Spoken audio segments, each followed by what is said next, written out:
Hello, my name is Lisa Wolf with the Center for Humanistic Change. I am here to present heroin and opioid prevention education for older adults. This presentation is relevant if you are a senior citizen or if you care for a senior citizen, if you have parents who are older, and I think you'll learn a lot about the opioid epidemic.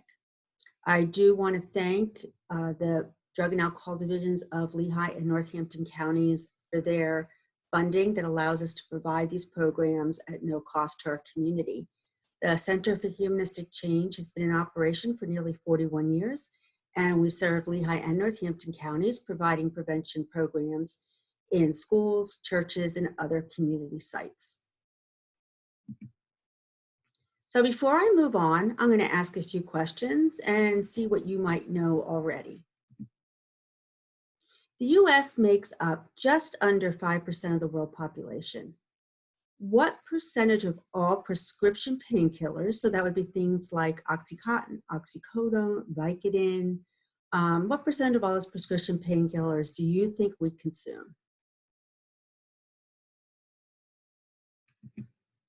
The correct answer is 80%. If you think about the advertising you see on TV for prescription meds, if you're watching sports on a Sunday afternoon, you're seeing commercials that say, if you are depressed, take a pill. If you have mood swings, you take a pill. If you have headaches, talk to your doctor about our medication.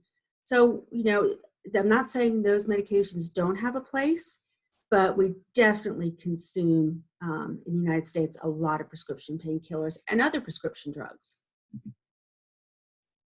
In the United States, one person dies every how many minutes from an opioid overdose?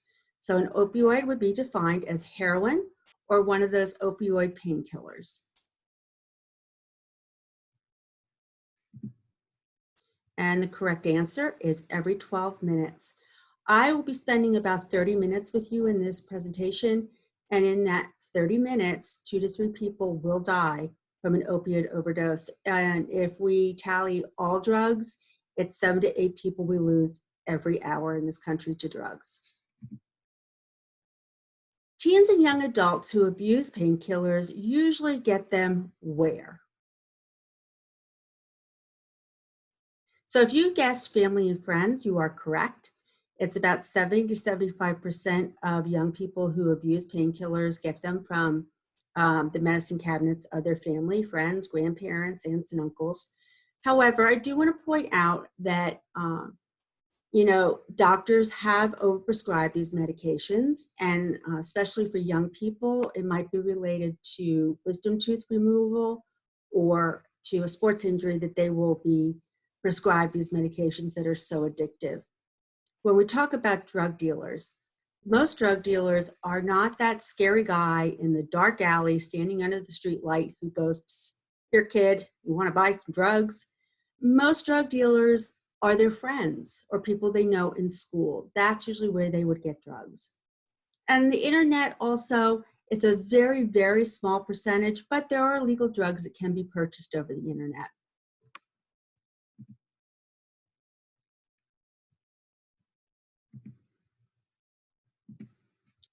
In Pennsylvania, at what age can someone refuse treatment for drug addiction? So let's say, it's your child and you're concerned and you want them to go to treatment. At what age can they refuse you? Now, I'm guessing most of you are going to say 18 because that's the age at which you are officially an adult. If you are familiar with mental health laws, it would be 14. But when it comes to drug treatment, it is any age. So in other words, an 11-year-old could refuse his parents' desire to get them into drug treatment. Now, there are other ways you can do that. You can go to court and have the court take custody of your child, and they can insist that they go. But that's a tough process. And I think it's hard for parents to give up guardianship of their children. So really, at any age, it can be tough because statistics show that people who go into a rehab program kicking and screaming are statistically as successful as people who go in with the attitude that they want to get treatment. So I've been talking about opioids already, and I gave you a few examples of the names, but I'm sure you recognize many of these. Oxycontin, oxycodone, Vicodin, Percocet, Demerol, Tramadol, fentanyl, and there's a very good chance that you at some point in your life have been prescribed one of these medications. So opioids have been around for many, many years, but they are always used in a hospital setting. You did not take a prescription home. And really the big reason behind that was doctors knew how addictive they were. So then they would be subject to abuse. In 1996, a company called Purdue Pharmaceuticals claimed that they had a new formula and that people would not get addicted to these opioids the way they were making them. In fact, they predicted fewer than 1% of people who use them would actually become dependent on them. And it was a lie. They sold a lie to the public, to the medical community, and it turns out that these drugs are very, very addictive. So they are used to treat pain, and if you have pain from a traumatic injury or cancer or end-of-life pain, that's when you might need those medications. And for most people, if they are taken for a very short time, just when they are needed, they are very effective and there are no issues. But some people are more likely to become addicted than others. We know that addiction absolutely runs in families. If you've been dependent on another drug, such as alcohol, your chance of becoming dependent on something like an opioid is much higher.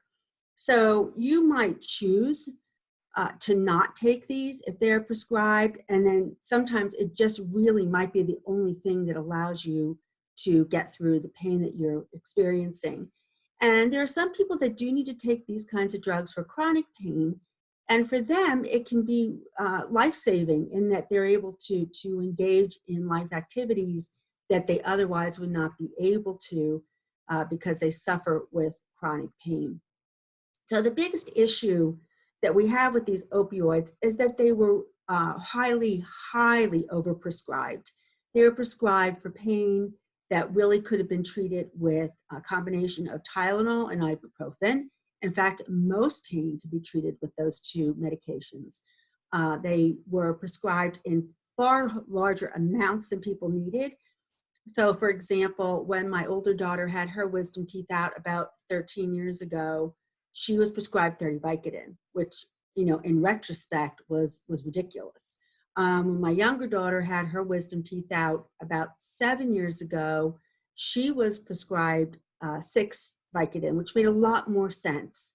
It was a Friday. She might have pain over the weekend. That way she could get through that pain if she had the Vicodin. But what I hear from most people when they're prescribed these things, that they very, very rarely need them or need as many as they are given. And I will talk about what you should do if you have any of those leftover medications in your medicine cabinet. So especially for the older population, other medications I want to mention that can be issues for you. Gabapentin is sometimes prescribed for nerve pain, and then there are other uses. And gabapentin is really not defined as an opioid, but there is a warning on those bottles that if you struggle with any kind of addiction, you must be very careful with gabapentin. It's very easy to become dependent on it. And then Xanax and other anti-anxiety drugs or benzodiazepines. So people are often prescribed Xanax or Ativan, lorazepam for anxiety or often for insomnia. And again, for people who struggle with anxiety, these are incredible medications that can really help. However, I think they need to be used prudently, and your doctor really has to know what other kind of medications you're taking. For example, any of those benzos like Xanax mixed with alcohol can be very dangerous. So just to point out that you really need to make sure your doctor and your pharmacist know what kind of medications you're taking and that you understand what the side effects, especially if they are mixed, can be.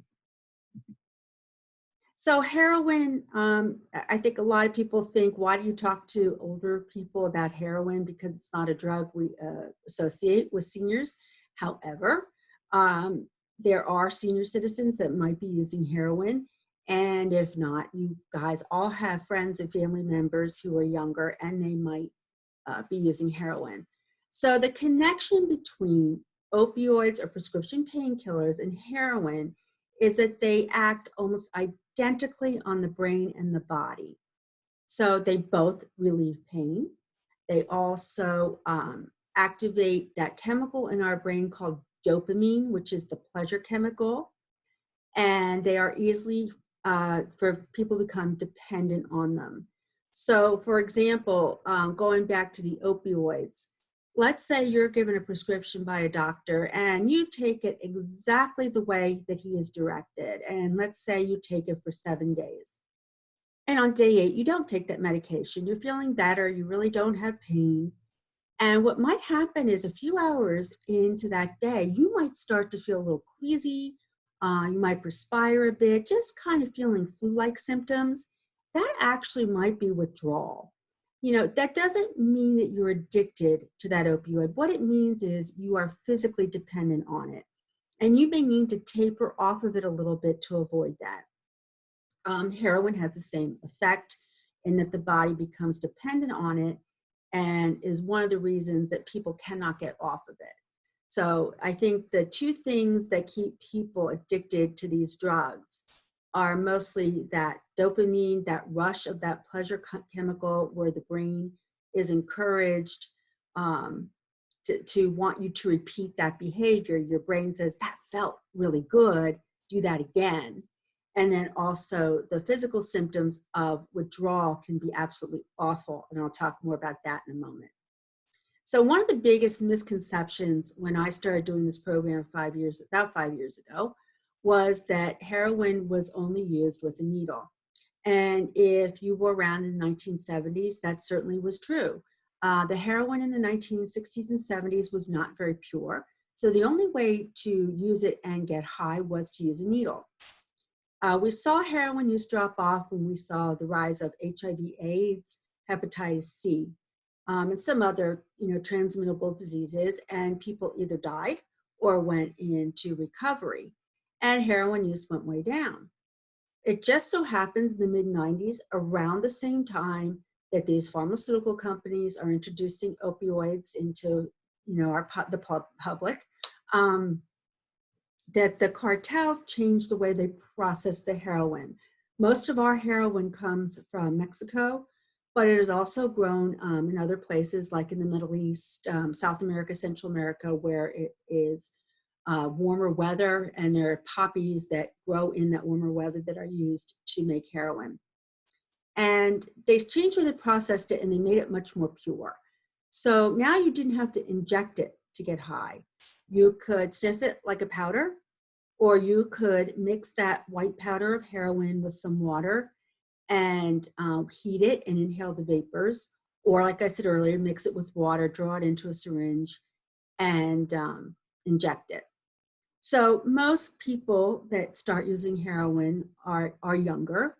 They might have started with prescription painkillers, abusing prescription painkillers. In fact, about 80% of heroin users report that they start out abusing painkillers and then go to heroin when they either can't get the painkillers anymore or they become far too expensive. And most of them will start out with sniffing it or smoking it because in their minds, it's not as addictive, it's not as dangerous. It just doesn't seem as bad as putting a needle in your arm. However, if they survive it long enough, most of them will eventually go on to inject it. So those packages, that picture in the middle, those are typical heroin packaging. It's usually like a wax paper bag. And the stamps on there identify the dealers so that if you like that product, you remember where you got it from and you go back and buy from them again. Great marketing that they do. I do want to mention here the rise of fentanyl. Illegal fentanyl, most of it produced in China, comes into the United States and started being added to heroin around 2015. And people all of a sudden were getting really strong heroin and overdosing and didn't understand why. And it turns out that it wasn't stronger heroin, it was fentanyl-laced heroin. You will also find many people who have kind of plateaued in their heroin addiction to the point where they're really not getting high anymore. They're using just to avoid withdrawal symptoms. Fentanyl gives them that extra, kick that they can feel high again. Heroin, while itself is very deadly, it is much, much smaller amounts of fentanyl that can be deadly. Just so you're aware, heroin, for a bag of heroin that would be about what you would find like in a Sweet and Low package, goes for $5 to $10. Fentanyl can be even cheaper. So we will continue to see overdose deaths as long as we have as much heroin and really as much fentanyl as we have in our country. We have been flooded with it. So why is it important that you learn about this? So we have about 24 million people in the United States who live a life of recovery. So you are, going to church with these people, working with them. You might be living in the same building as someone who has a substance use disorder but lives a life of recovery. So it affects a lot of people. Addiction is now defined as a disease. Yes, people usually do make a choice to try that drug. However, most people who become addicted start when they are adolescents, when their brain is not fully mature, when they are not making the best decisions. And for some, they just cannot get out of it and it escalates. For others, prescribed these pain medications, we could say very innocently, became dependent and became addicted to those pain medications. And drugs of any kind, whether it be nicotine or alcohol or cocaine, changes the brain. It changes the brain physically. It changes the brain in how it functions. And when you're dealing with someone with an addicted brain, you are not dealing with the person they were before that, which is why you can't just say stop. It's why you can't reason with someone with an addiction. It is so difficult for people to recover, but they do. Like I said, about 24 million people who do. But by treating addiction as a disease rather than as a moral failing or a choice, we help eliminate some of that stigma, which opens the door to options for them. Also, as you can see, someone who might abuse prescription painkillers is much more likely to go to heroin. Also, among senior citizens, as you can see, over the age of 50, opioid abuse doubled while it declined among younger groups. And in 2016, 1/3 of adults with a Medicare prescription plan were prescribed an opioid of some kind. And as you can see, 65% of seniors use 3 or more prescriptions in the last 30 days. And I'm sure you know what I'm talking about. You're often taking things for blood pressure or cholesterol, other issues. So as I said in the beginning, you have to be very careful about dangerous drug interactions and addiction, both of which could lead to some kind of overdose. So nearly 1/3 of respondents in a recent poll said they knew when someone addicted to opioids. And I'm guessing that it may, maybe not in your own family, but you know somebody at least who knows somebody who's gone through this. As I mentioned also at the beginning, it's about 3/4 of youth who abuse those painkillers get them from friends or family. And while we did see a decline in overdose deaths, in 2017, we had the most drug overdose deaths we have ever had. About 2/3 of them were opioid or heroin related. In 2018, they declined a bit, and even in 2019, they declined a little bit as well. However, we are still losing thousands of people to drug abuse every year. And I think that a lot of the reason that we are saving more people, either by having them go to rehab or they are saved from an overdose, is that more people are educated. And Narcan or naloxone is used to bring people back from opioid overdoses, so they can continue to breathe and hopefully go into a recovery program. And I will mention naloxone again later. So one big message for people, especially I would think older adults, is you cannot share your medications. If you're on a fixed income, there might be, that idea of you sell some pills, even to someone who's a friend, that you could supplement your income. Or you are in well-meaning and someone is suffering from backache, headache, some kind of pain, and saying, I have Oxycontin, want me to give you a couple of those. I actually have two friends who lost their adult children who started precisely that way. They had back pain, one from an injury, another one from a surgery, and a well-meaning friend said, you want to try Oxycontin. And that was the beginning of their addiction. You also have to be very careful about your pills being stolen. If you have outside caregivers coming into your home or even family members, the temptation is high. So I will talk again at the end about ways that you can store your medications so they are not stolen. So this is why opioids are just so addictive. And when I'm talking about opioids, I'm talking about heroin and prescription painkillers. So on the left here, you have a brain that through normal activity is making its own endorphins or dopamine.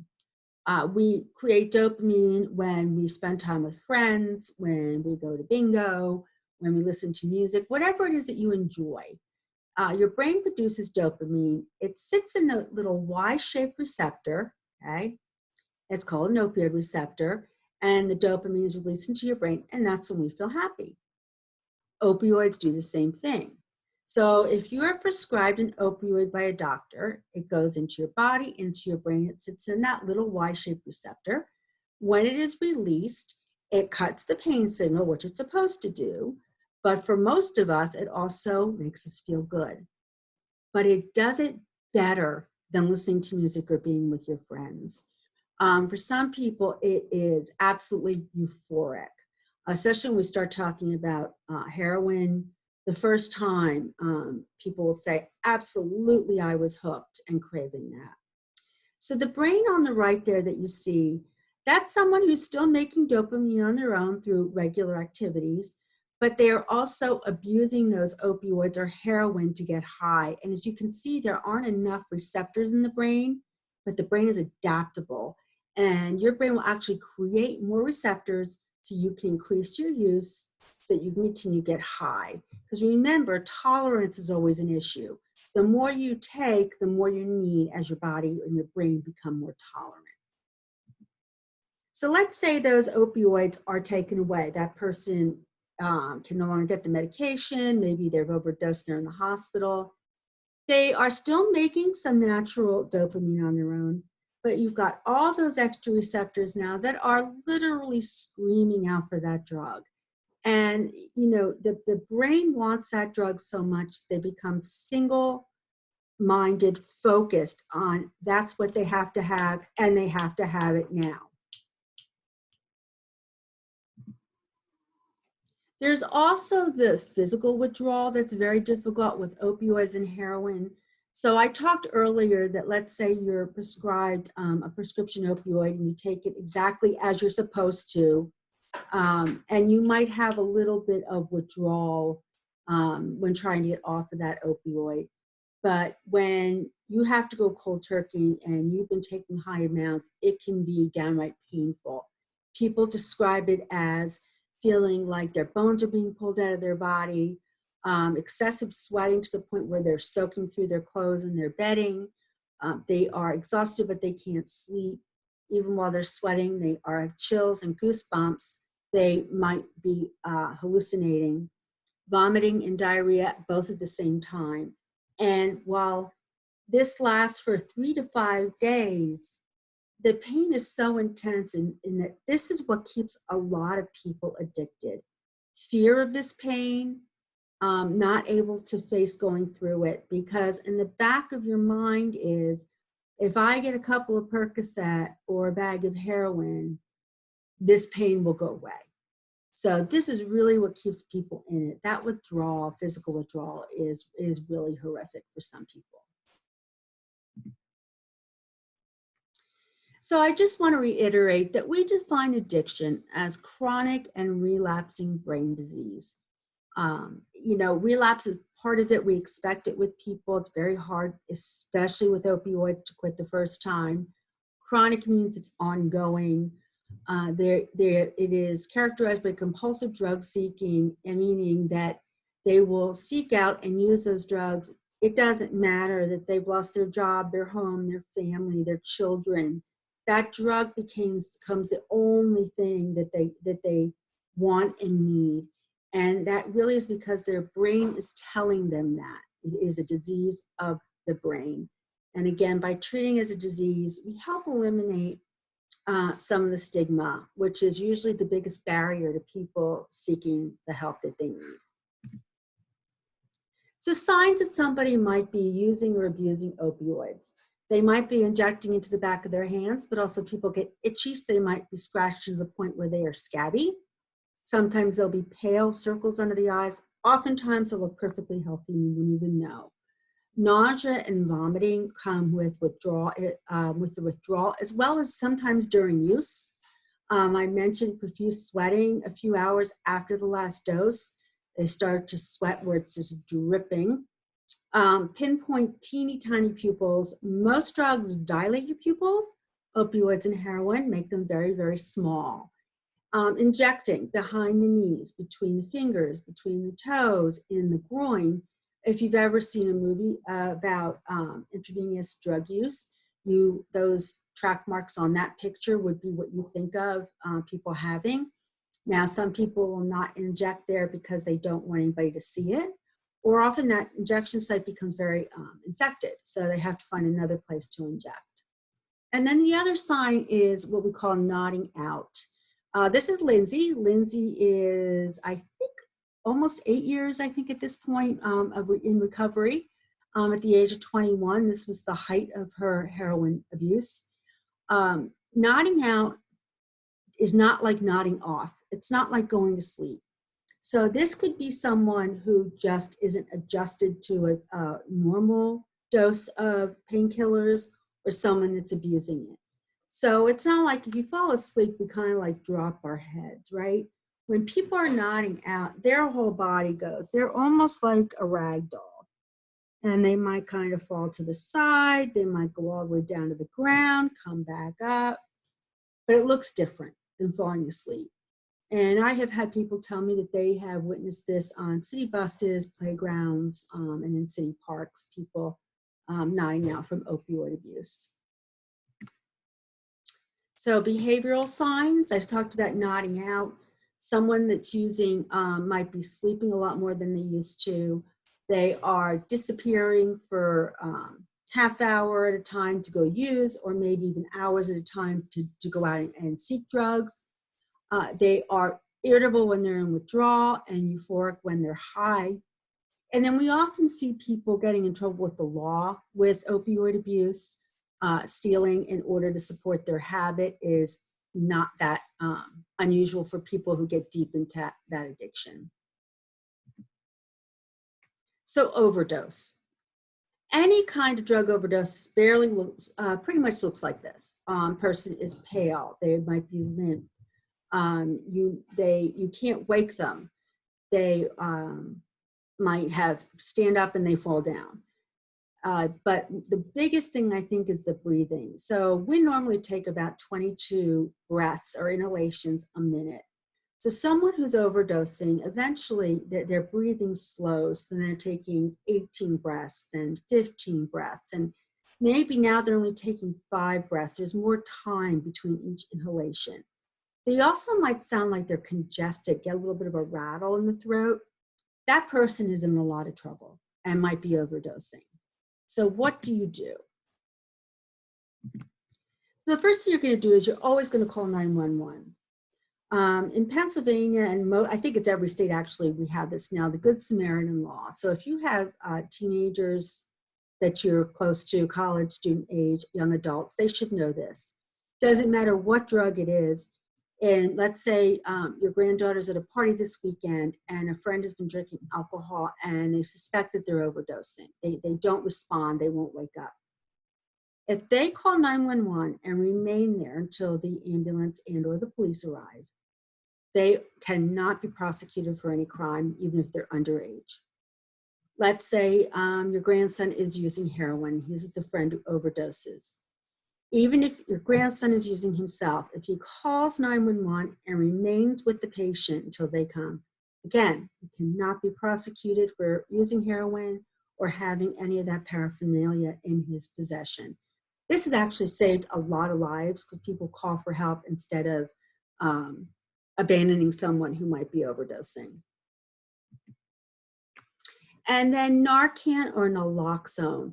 So this is the drug that reverses an opioid or heroin overdose.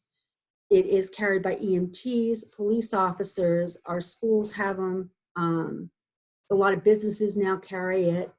You do not need a doctor's prescription. We have what we call a standing order in Pennsylvania, which means anyone can walk into a pharmacy and ask for Narcan. You don't have to say why you want it. I would recommend if you are an older adult or you care for an older adult, if they are taking any kind of opioid because they have pain, you should have naloxone on hand. It is a miracle, pretty much. It reverses an overdose within minutes. So if you remember that picture of the brain with all those little balls sitting in those receptors, what Narcan does is it's a nasal spray, you long spray into one nostril and you wait a few minutes. It goes into the brain, it pulls the opioids out of the receptors, and then it sits in there and replaces them. So now the opioids are swimming around in your brain with nowhere to go. And what that does is, now you're no longer getting that dopamine rush from that opioid. Is that person wakes up, they go into withdrawal, they're not happy about it, but you've saved a life. And I think the most amazing thing about this is, what if it wasn't an opioid? What if it was another drug and you gave them Narcan and you didn't know? It's benign. It can't hurt them. So I think it's an excellent drug to have on hand. I even carry it in my purse. It has saved thousands upon thousands of lives. So, we are a prevention agency, so we believe in preventing some of this in the first place. So I talked earlier about the risk of having medications stolen or abused by someone in your home. Lock them up. Get a lockbox. They're available. You get as cheap as $10 with a combination lock, or at the very least, keep all those medications in one box and put it in the top shelf of the closet. You just don't want them out on the counters where somebody could accidentally get into them. The other thing is if you are no longer taking a medication, you need to get it out of the house, especially if it's a benzo or an opioid. So there are usually 2 prescription take-back days, one in the spring and one in the fall, that are highly advertised. You can take it to almost every police station. I know some pharmacies have a box where you can put your medications, or you can buy these doTERRA bags at a pharmacy. With those, you put about up to 45 pills in one packet, add water, which deactivates the medication, and you toss it in the garbage. You can also use kitty litter, wet kitty litter, or wet coffee grounds to do that. The bottom line is you don't want to flush medications because they go into the water system, and you don't want to just toss them into the garbage because, believe it or not, people go into the garbage and try to steal medications. So you need to mush them, deactivate them, or take them to a take-back site. And my last message for you is, we need to talk about these things. Addiction, mental health issues are often taboo, and they affect so many families. You should not be embarrassed if you or someone you love needs help. So talk to your doctor, talk to your family members about your medications, talk about what you learned here today. Knowledge is power. And the more people know, the more educated they are, the better decisions they can make. So we encourage you to talk to people about this subject. If you or someone you love needs help, both Lehigh and Northampton County Drug and Alcohol are wonderful resources. You can call them. The phone numbers are up there on the screen. If someone you love is struggling, even if they don't have insurance, there is money that will get people into rehab programs. So please take advantage of these resources. They are out there to help you. And lastly, if you have any questions about this presentation or what about the center, you can email me at my email address up there, lwolf@thechc.org. I also encourage you to visit our website. You can learn about what the CHC does, what other programs we offer, and also during this coronavirus epidemic, we have created a wonderful resource guide that tells you where to get diapers, or where to call for mental health help or help with rent, anything. There's just, it is full of resources for people, mostly in Lehigh, Northampton counties. So if you visit our website, you can get that information. I thank you for watching. I hope you learned something, and I hope you share what you learned. Have a good day.